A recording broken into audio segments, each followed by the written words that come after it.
practicing the sunnah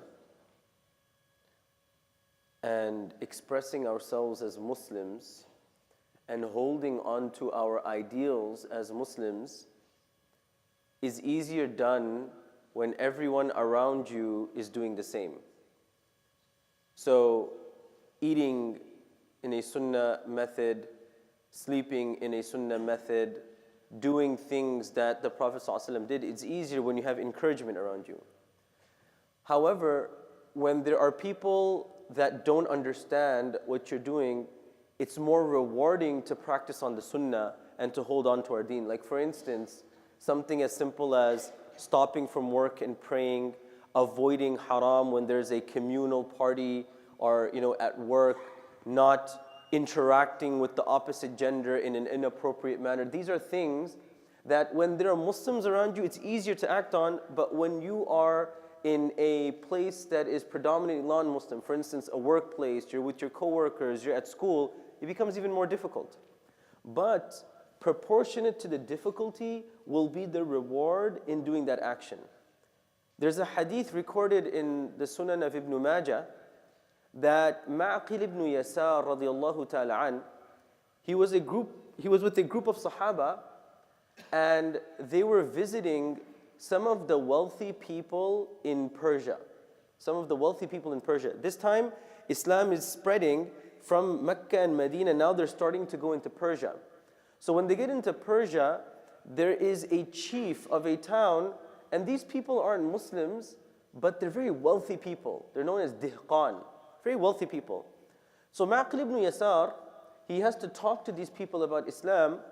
So there's a dastarkhan, a tablecloth, and they're all having breakfast, they're all having food. As they're having food, Ma'qil ibn Yasar and his companion, his friend next to him, they're Muslims.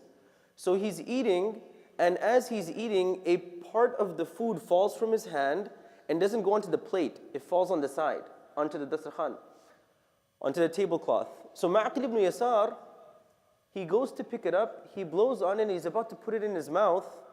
When the person next to him, his friend, he holds his hand and he says, "Ya Ma'qil, watch out, these wealthy people, they're looking at us. If you're going to take the food from the floor, they're going to think you're poor. They're going to think that your status is low. Be considerate of these wealthy people and these people who are in a different, level." Ma'qil ibn Yasar says, "Get your hand off me. I don't care what these people think. If you think for a moment that the sunnah of my Habib, of picking up food that falls on the ground, I'm going to leave it just because a group of influential, wealthy people are seeing me, then you understood me very wrong." And he picks up the food and he eats it, and subhanAllah, nobody complains. It doesn't become an issue. Sometimes when there's pushback from culture, subhanAllah, that's just the nature of culture. Sometimes you'll ask a person, "Why are you doing what you're doing?" And they'll say, "It's just very difficult. I'm not in control of it." Whether it is marriage, whether it is invitations, whether it is just interactions, there are certain cultural factors that apply so much pressure that you ask a person, your whole life you've been doing everything in a halal way. Right now, when it's the most crucial and important part, all of a sudden all your basic morals are gone. Why? He's like, it's just so difficult. There's just so much pressure. What is this person going to think? What's that person going to say? SubhanAllah, it's just unfortunate. And over here, we're talking about such a small sunnah. Just to give you an example, it becomes very difficult. We talk about praying. This is not even a small sunnah, it's a fard.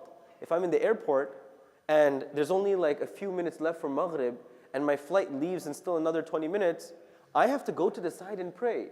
But sometimes you're thinking, if I'm going to stand up, I'm going to pray, what are people going to think? I'm putting my sandals to the side and putting my head down. SubhanAllah, the number of times I've stopped in the airport and prayed salah, not once did somebody look at me weird. In fact, sometimes people would come to me later and said, "What you did looked really interesting. Can you tell me a bit more?" I'm telling you, for the 15, 20 years that I've been traveling in an airport and flying from one country to another or one state to another, and I would stop on the side and pray my 3 rak'at very quickly on the side, not once has somebody come to me and said, "Hey, who do you think you are? What are you doing in my country?" Never. It's more, "Wow, what are you doing? Very interesting." In fact, sometimes doing that, it gives some courage to the Muslims as well. There's a lot of times where Muslims traveling and they feel that if I'm going to stand up and pray, I'm the only person. When you see a Muslim praying over there, they get the encouragement and they'll join, and before you know it, there's a Jamaat happening over there. So the idea here is these small sunnahs, and to a greater degree the fara'id that we have to do, is easy when you're surrounded by Muslims. But when you're in a predominantly non-Muslim place, whether it's the workplace, whether it's at an airport, whether it's with your friends or in school, it may be more difficult, but the reward is exponentially greater. Me being at home and picking up a morsel of food and eating it is a small amount of reward, inshallah, for the sunnah. But if I'm with my friends and we're at a very expensive place and I pick up the food and I eat and people look at me differently, then that reward is even greater than if I did that 100 times. Because there's pressure here, and with pressure there's greater reward. May Allah subhanahu wa ta'ala inspire us to follow the sunnah when it is convenient and also when it is inconvenient as well. Ameen ya Rabbil Alameen. Jazakumullahu khairan wa assalamu alaikum wa rahmatullahi.